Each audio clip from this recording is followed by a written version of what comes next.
મિત્રો જય ગૌ માતા. શ્રી ગોપાલક ગૌ સેવા ટ્રસ્ટ, ગામ સરેરા, તાલુકો જેસર, જિલ્લો ભાવનગર. આ ગૌશાળાની અંદર ગયા વર્ષે પણ 50-60 જેટલા વૃક્ષો આ ગૌશાળામાં વાવેલા હતા. જે વૃક્ષો એક વર્ષના થઈ ગયા છે. તો હાલ ચોમાસાના વાતાવરણમાં આજે નવા વૃક્ષારોપણનું કામ આ ગૌશાળાની અંદર થઈ રહ્યું છે. જે ગૌશાળાની અંદર જાંબુડો, કમરક, વડલો, પીપળો, ઉમરો આવા જે પર્યાવરણને જરૂરી છે એ વૃક્ષારોપણ આજે આ ગૌશાળામાં સ્વયંસેવકો દ્વારા થઈ રહ્યું છે. મિત્રો,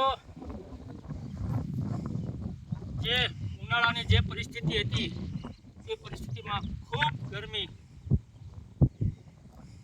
પડી હતી. તો આ વૃક્ષો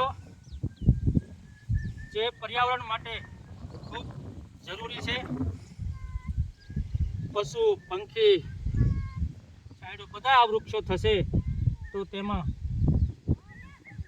આ વૃક્ષોમાં ફળ જે આવશે પશુ પંખી પણ ખાશે અને આ વૃક્ષો ખૂબ જરૂરી છે. આ વિડીયો જોઈ આપણા ઘરે, આપણા ખેતરમાં, આપણા ગામમાં આ વિડીયો જોઈ એક વૃક્ષ વાવજો. પર્યાવરણ માટે ખૂબ જરૂરી છે. જે જીવન જીવવા માટે પર્યાવરણ પણ ખૂબ જરૂરી છે. તો પાણી, વૃક્ષો આ બધાયનું જતન કરવું એ પણ આપણી એક ફરજનો ભાગ છે. તો વૃક્ષો વાવજો અને આપ સૌ વૃક્ષારોપણ કરજો. અને આ ગૌશાળાની અંદર પણ હાલ વૃક્ષારોપણ ચાલુ છે. તો અવશ્ય ને અવશ્ય આ ગૌશાળાની મુલાકાત લેવા માટે પણ જરૂરથી પધારજો. અસ્તુ. જય ગૌ માતા.